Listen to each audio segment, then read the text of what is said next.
everyone. Hope you are fine and I hope that you could understand all the videos I have uploaded so far. So in the last video we have discussed about what is Wheatstone bridge. Okay. So I told you what is Wheatstone bridge. By that what we can use, what we can find out. Okay. What we can find out? We can find out the unknown resistance using this Wheatstone bridge. Okay. So this is the construction of Wheatstone bridge. Here 4 resistors are connected. In between the 4 resistors a galvanometer is connected as a bridge. Okay, so it is called as bridge resistor.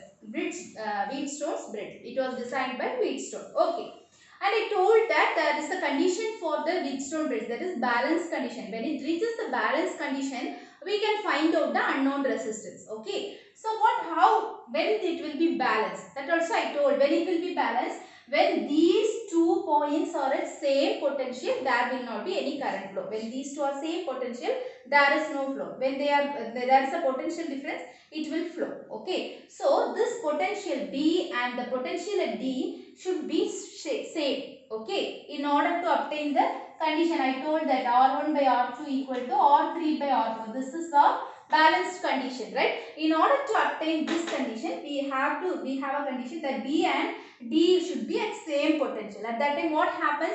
There will not be any current here. Okay, so Ig, this is galvanometer. Current through the galvanometer becomes 0. Okay, now this is the battery. Okay, this is battery, that is, it is the higher potential and it is lower potential. The charges will flow from higher potential to lower potential. Okay, so this is our current direction. The current will flow in this direction. So when it reaches this junction A, it has 2 paths, right?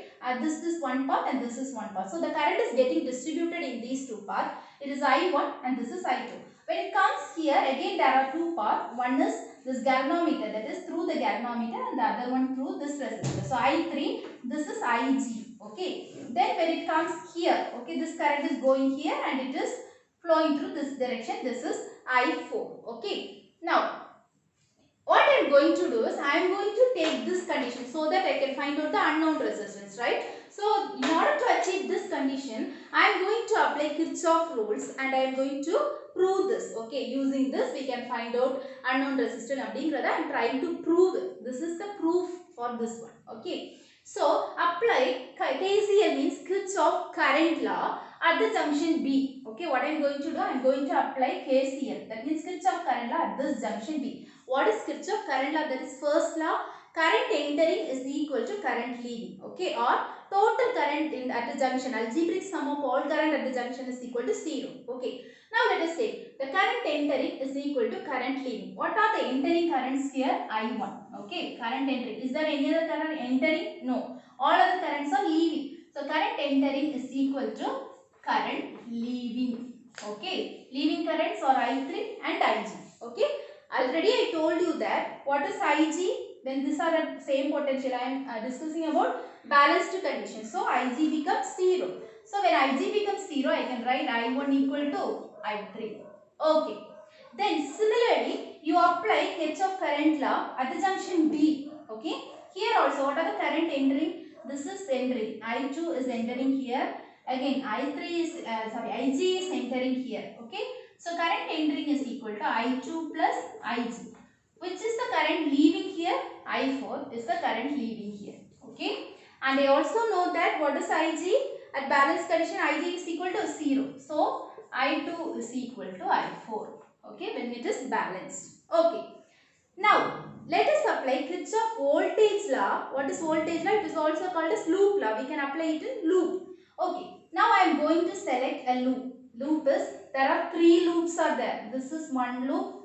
This is another loop. Then without this I can take this as a whole loop. Okay. Now I am going to apply Kirchhoff second law in this loop. That is loop A, B, D, A. Okay. How we can apply? There is a rule, right? When our direction and current direction, we can select any one direction, either clockwise or anti-clockwise. I am going to select clockwise direction. So when my direction and the current direction are same, I have to take it as positive. When my direction and current direction are opposite, I have to take it as negative. Okay. So what we have to do, this is my direction. Okay, this is my direction. This is the current direction. So what is how I can write this is resistance, right? So I can write it as I1 into P, right? That means sum of voltage equal to 0. Voltage means current into resistance. So current into this resistance, because both are the same direction. Then come to here. This is also in my direction only. I3 is also in my direction, same direction. So I can write it as I3 into what is the resistance here? Q. Okay. Then you see this, when this comes here, okay, these two are also in the same direction. Okay, Ig is also in the same direction. Okay, so what happens? This becomes Ig into G is equal to 0. Okay, so this is my Kirchhoff voltage law. Sorry, I have made a mistake. Apply KVL in the loop ABDA. Okay, we have to select this loop alone. Okay, so what is I1P? Okay, first current I1 into the resistance P. Then when it comes here, both are in same direction.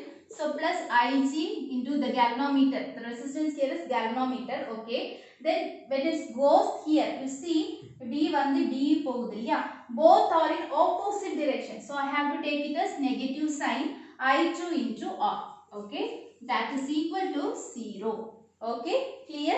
Then we are going to apply the loop law in the second loop. Okay. That is the loop I am going to apply it in the entire loop. That is A, B, C, D, A. Okay. I am going to apply in the next loop.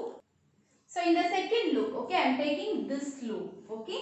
So come, this is my, I am clockwise direction. So I1P, then come here, this is also in my direction only. So I3 into the resistance is Q. When I come here, what happens? When I come here, these two are in opposite direction. So minus I4 into S. And when I go here, this is also in opposite direction. So minus I2 into R. Okay, so this is equal to 0, or I can write it as I1P plus I3Q equal to I4S plus I2R. Okay, so this is by applying Kirchhoff voltage law, I have obtained this equation. Okay, now we know that what is according to Kirchhoff current law, I1 equal to I3 and I2 is equal to I4. Okay, I am going to substitute in these two equations. Okay. Substitute in both these equations. In these two equations, let us take this as equation 1 and this as equation 2. Instead of I1, I can substitute I3. And also I can write, here what about Ig? This becomes 0. I can write I1P equal to I2R. Okay. So, let it be. This is I1P equal to I2R. Let this be equation 1 or 3. Okay. Let it be. Then take this equation and substitute. Instead of I1, you can substitute I3, or instead of I3, you can substitute I1. So I am writing I1P plus I1Q equal to, instead of I4, you can substitute I2. So I2S plus I2R. Understood? So take I1 outside. So I1 into P plus Q equal to I2 times of S plus R. Okay. So this is our equation 4. Take it as equation 4. Okay. Now what we are going to do is, we are going to divide equation 4 by equation 3. Okay. 4 divided by 3, that is I1 P plus Q divided by I1 P equal to I2 S plus R divided by I2 R. Okay. So I1 get cancelled, I2 get cancelled. Okay.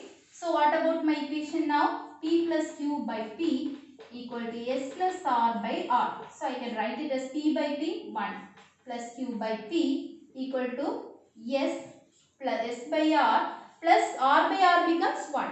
Okay. So when these two get cancelled, so I can get Q by P equal to S by R, or I can write it as P by Q equal to R by S. So this is my balanced condition. Okay, you all know. I told you that R1 by R2 equal to R3 by R4. Here our R1 is P, R2 is Q. Okay, our R3 is R, R4 is S. So P by Q equal to R by S. By using Kirchhoff law, we have obtained this equation. Okay. Now, if I know any one of the value, if I want to find out the, suppose take P as the unknown resistance. Okay, take P as unknown resistance. So what happens? P is equal to, I can write it as Q into R by S. Okay, if these three resistance are known, I can easily find out the unknown resistance P. Okay.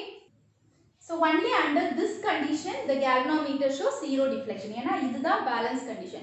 இந்த conditionல தான் galvanometer zero deflection காமிக்கும். Okay.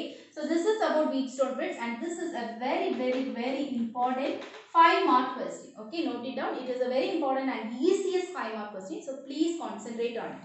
Thank you for watching.